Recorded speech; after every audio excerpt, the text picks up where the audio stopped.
going to be talking about trapezoids and kites. Trapezoids and kites are quadrilaterals. They have four sides, but they are not going to be parallelograms. So we are moving away from parallelograms at this point. So what do we know about a trapezoid? A trapezoid is going to have exactly four sides. It's going to have one pair of opposite sides that are parallel. Remember these little lines, they mean parallel.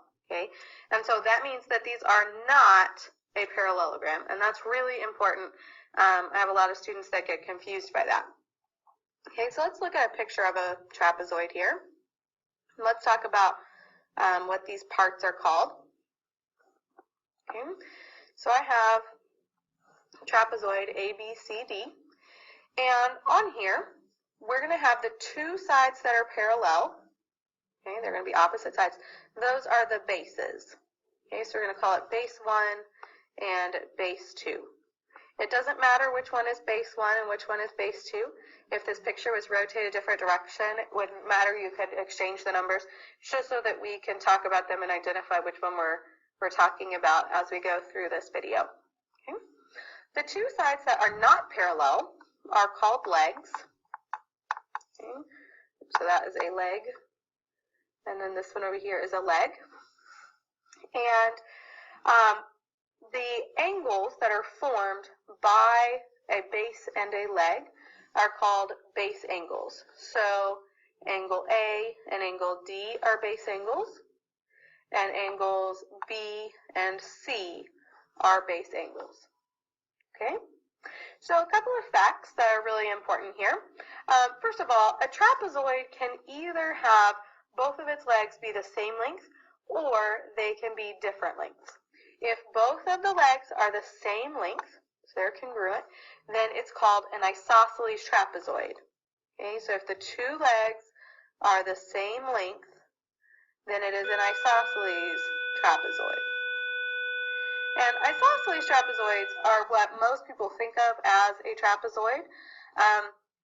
And so people get confused that sometimes the other shapes we're looking at here are actually trapezoids. You have to really pay attention to their definition.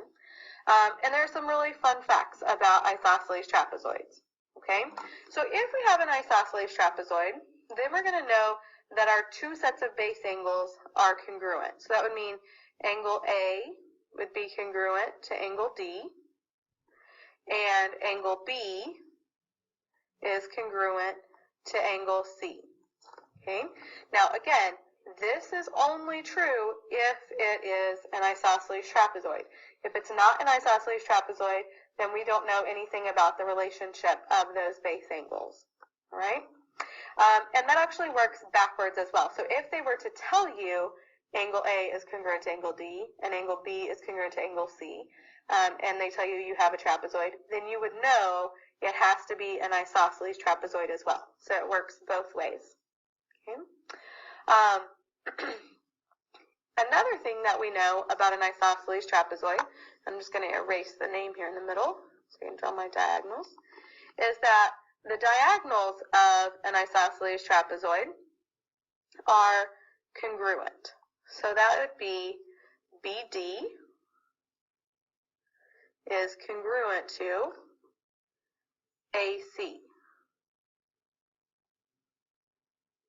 Right? Now, it's important to notice these are not necessarily going to bisect each other. In fact, most of the time, they will not bisect each other. But if you have, they will not bisect each other. If you have an isosceles trapezoid, then you're going to know that the whole length of those two diagonals are congruent, but that they do not bisect each other. Okay, so that means that from B to this point here, where we'll call it L, where they intersect, and then from L to D, not going to be the same length, and then from A to L, and then from L to C, not going to be the same length. Okay, so that's going to be really important. And we'll look at some other facts about those in just a little bit. Okay, so let's look at some other fun facts about trapezoids. So here we have trapezoid LMNO. And we have this nice fuchsia line here in the middle. This line is called the mid segment. Okay, and you can get a hint hint as to what it means by its name. So mid, meaning middle. Okay, and what that's telling us is that we find the midpoint of the two legs. Okay, so this is the midpoint of MN.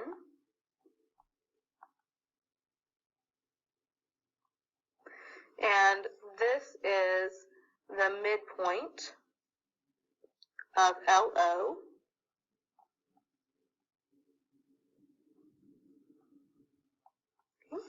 And when we connect those two midpoints, we get what's called the mid-segment. Okay, and there's a really special formula that helps us out with this segment.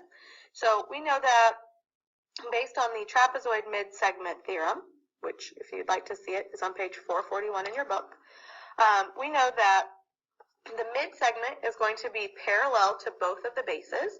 So remember, our bases are the two parallel sides. Well, your mid-segment is parallel to both of those. And it's going to be half of the sum of the lengths of the bases. Okay? So what that means is our formula for this, if we want the length of the mid-segment, okay, this is going to be a formula, you want to write it down, is going to be half of the sum of the bases. So we're going to do base 1 plus base 2, and we're going to take half of that. Now you could write it as, like I have here, half times base 1 plus base 2, or you could do base 1 plus base 2 and then divide the whole thing by 2. Either one will work. It'll give you the same answer. So in this case, if they told us that LM is 4 and ON is 10, okay, we'd plug those in, and we would get 1/2 of 4 plus 10, okay, which would give us 7, right? Because 4 plus 10 is 14. Half of that is 7. So our mid-segment would be 7 units long. All right. And again, it does not matter which base you call base 1 and which base you call base 2. Doesn't matter at all. All right.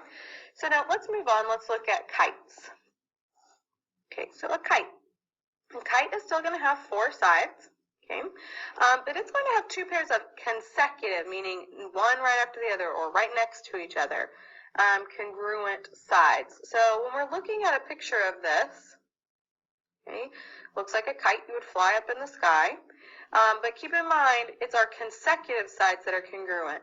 So if I call this X, Y, Z, W, okay, then WX and XY are congruent, and YZ and WZ are congruent. So the sides that are congruent are next to each other. They are not across from each other, and that's a big change. So keep in mind then, that means that this is not a parallelogram. Okay, so it is not a parallelogram. Okay, so let's look at some other fun facts about kites. Okay, so if a quadrilateral is a kite, then its diagonals are going to be perpendicular.